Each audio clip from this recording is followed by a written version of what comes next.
nin la dhihi jira mansuur wuxuu ku yidhi cabdiraxmaan ibnu alqaasim ibnu maxamed ibnu abibakar sidiiq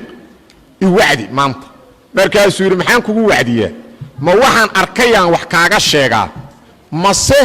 wixii aan maqlay markaasuu yidhi waxaad aragtay wax iiga sheeg waxaad maqashay igu kaadiyey markaasuu yidhi waxaan goobjoog u ahaa cumar ibnu cabdulcasiis cumar ibnu cabdulcasiis waa taabici waa ardadii saxaabada wuxuuna mararka ka mida xukumay muslimiinta oo dhan maahan qayb ka mid ah dhammaan cumar ibnu cabdulcasiis nin taqiyuu ahaa maalin maalmaha ka mid ah asagoo qaybinaya tufaax oo dadka u qaybinaya wiilu dhalay yimid markaasuu hal mir oo tufaaxa la cararay inta ka daba tegay oo gacanta qabtoo ka maroojiyu ka soo qaado waxaa iskale muslimiinta maalin maalmaha ka mida xaaskiisu u yimid markaasuu wuxuu ku yidhi ma heli kartaa wax lacag ah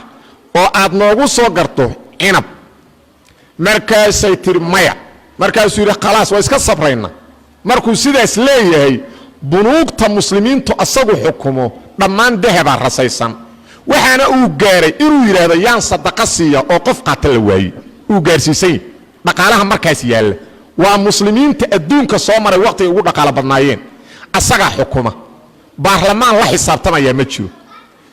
maxkamad daba socoto xisaabo xilminana ma jirto keligiisaa xukuma markaasay islaantii waxay ku tiri adoo boqorkii muslimiinta ah inaad maanta weydo shilin aad canab kala soo baxdo masaxa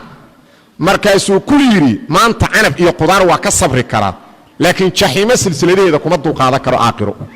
marka qofka caqliga leh maantuu sabraa daacada allu ku sabraa macaasidana waa ka sabraa laakiin qofkan caqliga lahayn iskuma miisaamo maantuu rabitaankiisa socdaa rabitaankiisa hawadiisu daba socdaa markaasaa jaxiima cunta wuxuu yidhi cabdiraxmaan ibnu alqaasim ibnu maxamed ibnu abibakar sidiiq cumar ibnu cabdulcasiis markuu dhintay wuxuu ka tegey 11 wiil dhaqaalana wuxuu uga tegey oo uu ka dhintay 17 dirham 5 ka mida karfana loogu soo gaday 2 dirhamna dhulkii lagu aasayaa lagu gaday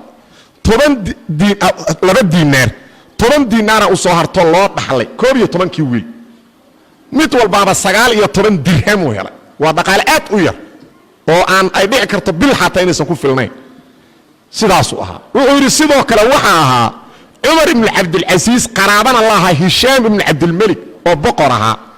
waa dhintay 11 asaguna ka tegey 11kana wuxuu uga tegey halkii wiil 1 milyan oo dirham ayuu dhaxal u helay wiil kastoo ka mida wiilashiisii waa wada joogeen waxaan dib indhahayga ku arkayuu yidhi cumar ibnu cabdilcasiis hal wiiluu dhalay oo 100 faras hal maalin sadaqaynaya diinka koryeelidiisana ku bixina iyo wiilashii milyanka dhaxlay ee hishaam ibnu cabdilmelik uu dhalay oo loo qaaraamanayo oo laleeyahay weer hebel waa qadaya caawe qaaraan ha loo raadiyo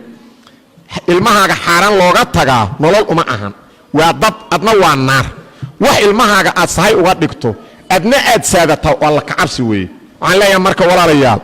naftiinna ilaahay ou anaga baqno ilaahay aan ka baqno ilaahay weyna aan ka baqno cadaabkiisa aan ka baqno ilaahayna kama baqo qofaan oqoon lahayna diinka alle aan baranno wuxuu alla jecel yahay aan garanno samayno waxa alla necab yahay aan garanno aan ka harno kelimadeydana intaasan ku qatin wallahu aclam sala allahu calaa nabiyina maxamed